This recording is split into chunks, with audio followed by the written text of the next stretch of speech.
Assalomu alaykum qadrli teletomoshabinlar, efirda viloyatimiz hayotiga doir tezkor va so'nggi xabarlar taqdimoti bilan Surxondaryo telekanalining vaqt informatsion dasturi.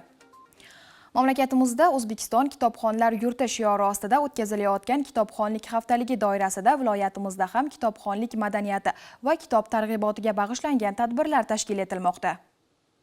Kitobsevarlar uchun haqiqiy bayram. Yangi kitoblarning taqdimotlari, o'nlab taniqli va yosh istedodli adib va shoirlar bilan uchrashuvlar, noshir va matbuotchilar bilan muloqotlar maydoni, kutubxona xodimlari o'rtasida zakovat bellashuvlari. O'zbekiston kitobxonlar yurti shiori ostida tashkil etilgan kitobxonlik haftaligi doirasidagi tadbirlar sirasiga kiradi. Ushbu haftalikda barcha yosh toifasidagi kitobxonlarni qamrab olish rejalashtirilgan. Viloyat hokimligi tomonidan voha yoshlari uchun kitoblar ro'yxati shakllantirilib, sovg'a sifatida taqdim etilgani barchaga birdek quvonch baxsh etdi.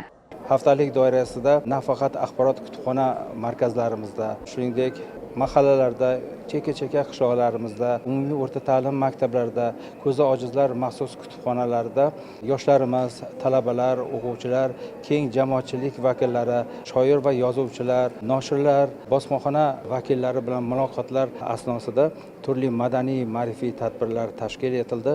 Kitobxonlik haftaligi doirasida ochiq eshiklar kuni tashkil etildi. Mana shu loyiha doirasida viloyatimizdagi shahar va tumanlar hokimlari, davlat xizmatchilari kutubxonada bir kun bo'lishib, bu yerdagi shart-sharoitlar bilan yaqindan tanishdi.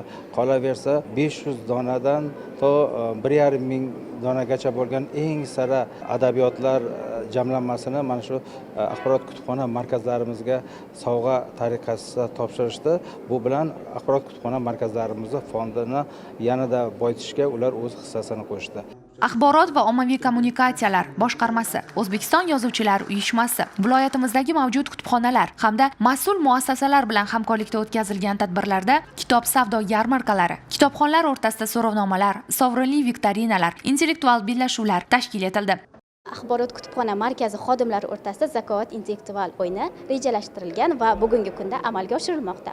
Ushbu bellashuvda turli xil mavzuda savollar mavjud. Savollarga javob topyapmiz.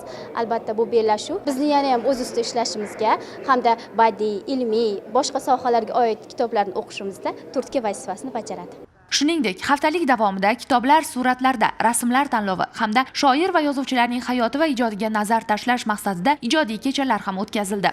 Surxondaryo akademik litsey o'quvchilari bilan kelishgan holda Muhammad Yusuf tavalludiga oid ijodiy kechani tashkillashtirdik. Ya'ni bunda biz Muhammad Yusufning she'rlari, yozgan ijodiy to'plamlarini bir qismidan namoyish qilyapmiz. Men hozir Muhammad Yusufni she'ridan bir parcha aytib bermoqchiman. Qiz yo'q uyda sarin sabo esmaydi. Qiz yo'q uyda jambul rayhon o'smaydi. O'g'illarning ota bilan ishi yo'q. Qiz otasin har qadamda eslaydi. Ko'zlariga surgay yurgan izingiz, qay o'g'ildan kamdir ayting qizingiz.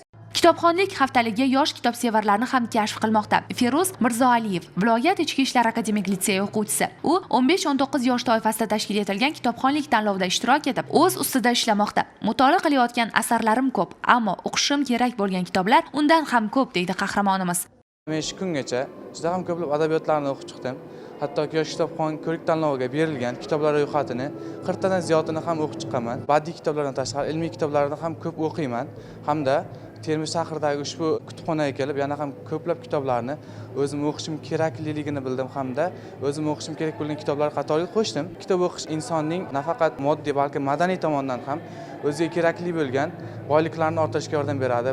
Ma'lumot uchun, mazkur haftalik doirasida ma'naviy ma'rifiy tadbirlar tumanlarda, axborot kutubxona markazlari va istirohat bog'larida 27 aprel sanasiga qadar davom etadi.